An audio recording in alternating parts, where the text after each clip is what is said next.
This latest theory and breakdown is inspired by Colton Ogburn over at Screen Crush, who always intrigues me with his theories and breakdowns as to what's actually going on in these movies and trailers. And this buzzing theory is that Dr. Doom is out to kidnap all of these cosmically powered children as a part of his nefarious plan. We also heard that at first he's probably going to be coming off to our heroes as a hero himself, someone who genuinely cares about saving the multiverse. Let's dive deeper. The main question would be, why is he after these kids? And one of the answers is most likely because they technically shouldn't exist. And of course, many of which hold great cosmic power that Doom will likely need and want, especially in the creation of Battleworld and becoming God Emperor Doom. The Russo Brothers have made it clear that when Steve Rogers went back into the past to live out his life with Peggy, he wasn't stopped by the TVA because we now live in an MCU that isn't overseen by He Who Remains, who would have not allowed all of these branches. But now Loki, who has become God of Stories with his multiversal tree, has allowed for free will in each universe. But this free will and allowance of expansion is the very thing that will expose the MCU Universe 616 to the greater multiverse and set the stage for Doomsday and Secret Wars. Now, it has been suggested that the multiverse is collapsing because of Steve Rogers' decision to do this, among, of course, the other branched timelines and incursions caused, which He Who Remains did say would happen. And that originally meant that those branches had to be clipped, and Doom may be after them all, thinking he has to get rid of them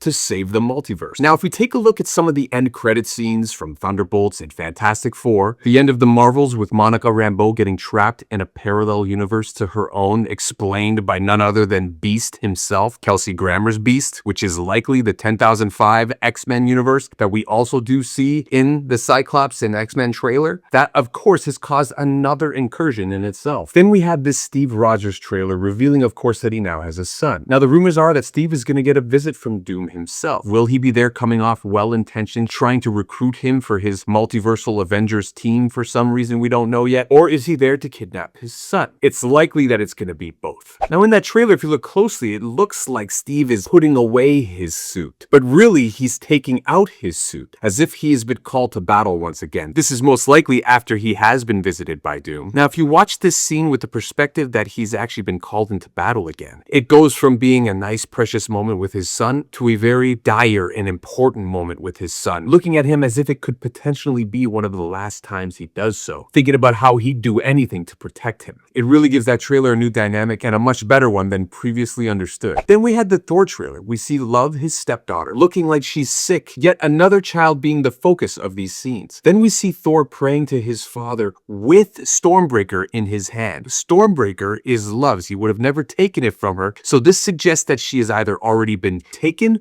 or something grave has happened to her where he needs to take it with him in order to protect her or revive her or save her, because he's clearly going into battle and praying for the strength to be able to do this and take on Doom. Now, the significance of his daughter and why Doom might actually be after her as well is that she has the power of eternity, which is the power of the universe itself, very similar to the power cosmic that Franklin holds. Now, coming back to the notion that technically these kids shouldn't exist, Love should not actually be alive. She was resurrected by a wish made to eternity by her biological father, Gore. And because Love looks like she's sick in this trailer, and we know that multiverses are collapsing, she herself may be dying, because theoretically, if her universe is dying, then so is her life force. Now, Franklin himself should maybe not exist either, which besides his cosmic power could be another reason why Doom is after him. Remember, in the Fantastic Four movie, Reed and Sue are having trouble conceiving,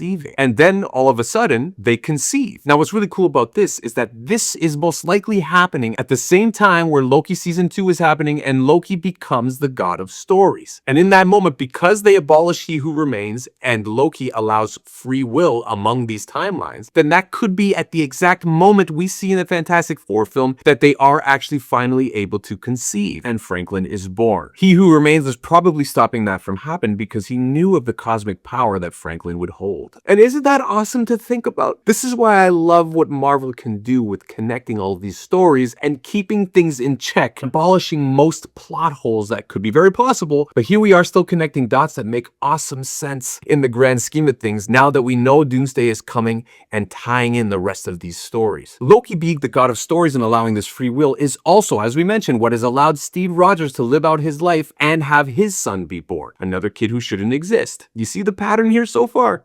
Do ya? Let's keep going. Now we get to the X-Men trailer. Clearly, Cyclops is pissed. Likely because Doom has now taken he and Jean Grey's daughter, Rachel Summers, who also would have the universal cosmic power of the Phoenix Force, just like her mother had. The kicker is this kid, Rachel Summers, also should not exist. Think about it. Scott Summers and Jean Grey should be dead. But in X-Men Days of Futures Past, Wolverine dreamwalks in his past self, resurrecting his old friends. And him tampering with that timeline could yet be another, probably one of the first initial incursions that set all of this off. Yet be another example of a branch that should have been clipped. And of course, a child eventually being born into that timeline, much like Steve Rogers' kid, Rachel Summers should not exist. And that, of course, would place a target on her back in the eyes of Dr. Doom.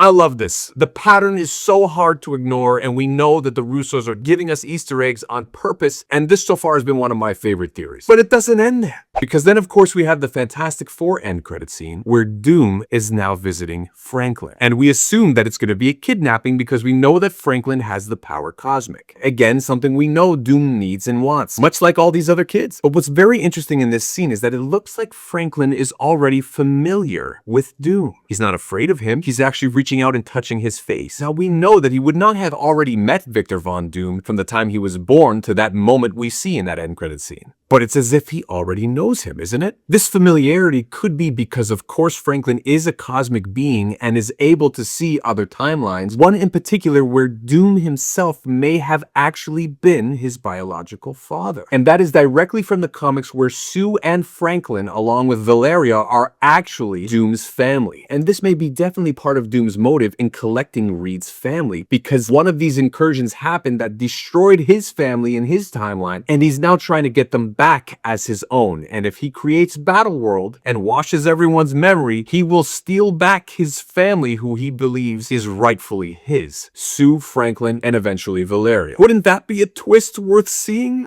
I think so. Now, this end credit scene still obviously suggests that he might be there to convince Reed and Sue that there's a greater purpose for them to band together, being the multiverse's destruction, and of course making them believe that his intentions are honest. Now, of course, before I get into the Wakanda Fantastic Four trailer, we have to mention the end credit scene of the Thunderbolts. We see that the Fantastic Four ship is headed to Earth 616. The Thunderbolts have that on their radar, and there's been a lot of speculation to who is actually on this rocket. Now, remember, when we see these trailers, Marvel is known for editing things out so they're not giving everything away. So it could potentially be different in the movie itself. And we know that these scenes are actual scenes from the movie. So I think that Doom is with the Fantastic Four in this rocket coming to Earth 616. Reed likely would have picked up the energy signal from the vibranium in the ground in Wakanda and is headed there assuming that it is the most advanced place on this universe's Earth and a place he could find another big brain and a lab. And I think that scene with Thing speaking and introducing himself, there's a little bit of space at the side. Doom could be standing right beside him in the actual movie. Now, in that teaser, Shuri also mentions that she's lost everything. And that may suggest that she's also lost her nephew, T'Challa, which was King T'Challa's illegitimate child. Now, I don't think they mentioned this in Black Panther 2, who he had that child with, but in the comics, he has this child with the X-Men's Storm, which I think would be an awesome way to connect the Storm of the MCU, who we've not been introduced to just yet, as the mother of King T'Challa's son. Now, as far as we know in this MCU, T'Challa Jr. here does not have any power. But in the comics, there are a couple different versions where he does have power. Specifically in one where he becomes Star Panther after being hurled at the sun. He gets his powers from the sun, which would make him another cosmic being. Now, is that enough grounds for Doom to want him as well? Most likely. And if he's collecting these kids, T'Challa Jr. may be one of them. Remember, these teasers aren't necessarily in sequence of how we're seeing them.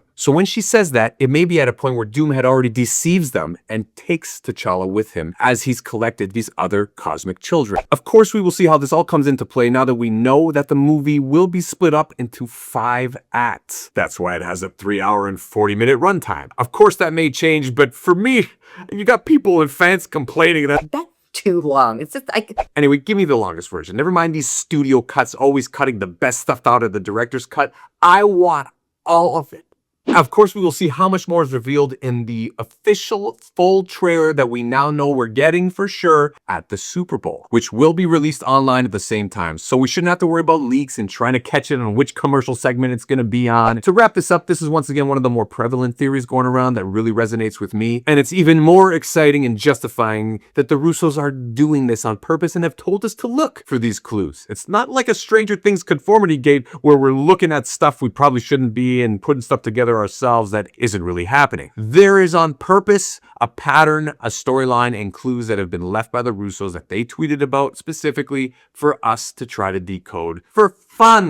Have fun. Don't be leaving me comments. Why don't we just wait and see what happens in the movie? Shut up. This is just Pauly's perspective. My channel loving to nerd out with all of you. So let me know your thoughts on this. Please hit that subscribe button for me. It really helps me out here at the channel. And also hit that notification bell for me so you can receive updates as to every new post regarding all of this stuff that we love. Thanks for nerding out with me. I'll see you in the comments.